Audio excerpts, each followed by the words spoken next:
اللہ الرحمن الرحیم قال رسول اللہ صلی اللہ علیہ وسلم انما القبر روضۃ من ریاض الجنہ او حفرۃ من حفر النار او کما قال رسول اللہ صلی اللہ علیہ وسلم۔ جناب نبی کریم صلی اللہ علیہ وسلم کے ارشادات جوامع الکلم ہوا کرتے ہیں، اور آپ صلی اللہ علیہ وسلم نے امت کی رہنمائی کے لیے بہت کچھ ارشاد فرمایا۔ اس میں سے ایک اہم مرحلہ جس کو قبر کہتے ہیں، جو ہر انسان کے ساتھ پیش آنا ہے،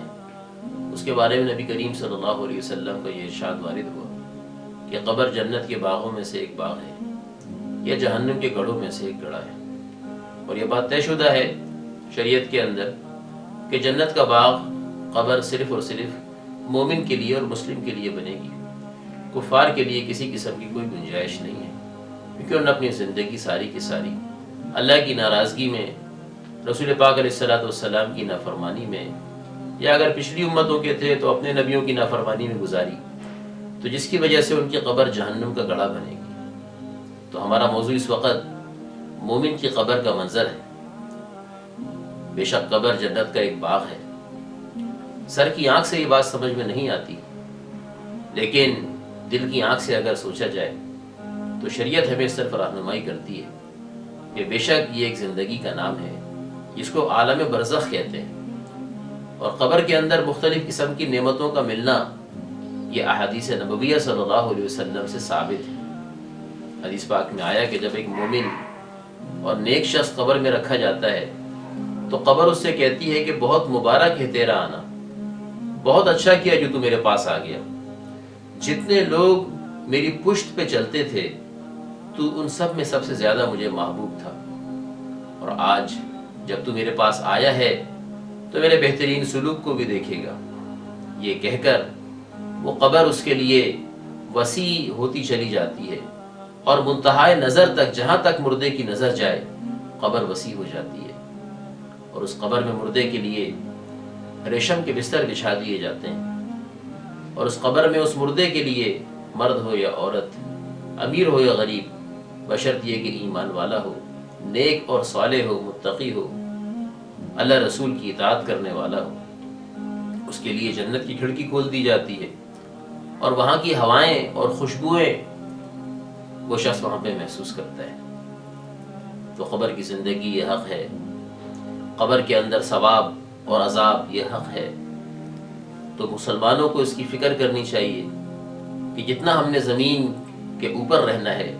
اس سے زیادہ ہم نے زمین کے نیچے رہنا ہے، اور وہاں پہ نہ دوست ہوں گے، نہ ساتھی ہوں گے، نہ پیسہ ہوگا، نہ سفارش ہوگی، نہ قوت ہوگی، نہ طاقت ہوگی۔ وہاں پہ اللہ سبحانہ و تعالی اگر کسی کو نجات عطا فرمائیں گے تو وہ ایمان اور عمل کی بنیاد پہ عطا فرمائیں گے۔ تو ہمیں اس بات کی کوشش کرنی چاہیے، اس کی تگ و دو میں رہنا چاہیے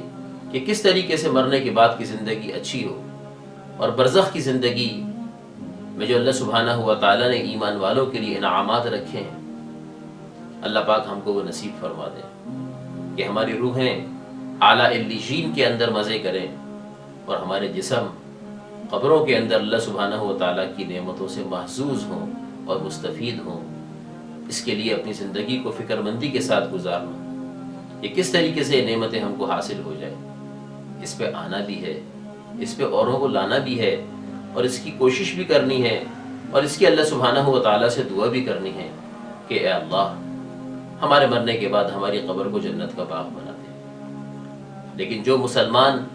اپنے اس خواب کو شرمندہ تعبیر ہونا دیکھنا چاہتا ہے تو اس کے لیے لازم ہے کہ قبر سے پہلے کی زندگی جو زمین اور آسمان کے درمیان میں ہم جی رہے ہیں، یہ شریعت کے مطابق ہو، یہ نیکیوں والی ہو، یہ دین کی دعوت والی ہو، یہ گناہوں سے اجتناب والی ہو، یہ اللہ رسول کی غلامی والی ہو۔ تو دعا ہے کہ اللہ سبحانہ و تعالی ہم سب مسلمانوں کی قبروں کو ہمارے لیے جنت کا باغ بنا دے۔ بلکہ وہ مسلمان جو جا چکے ہیں، چاہے ہمارے عزیز و اقارب میں سے ہوں، یا دوست احبا میں سے ہوں، یا اساتذہ شاگردوں میں سے ہوں، یا امت مسلمہ کا کوئی بھی فرد ہو، اللہ سبحانہ و تعالیٰ ان کی قبروں کو بھی جنت کا باغ بنائے۔ وآخر دعوانا ان الحمد للہ رب العالمین۔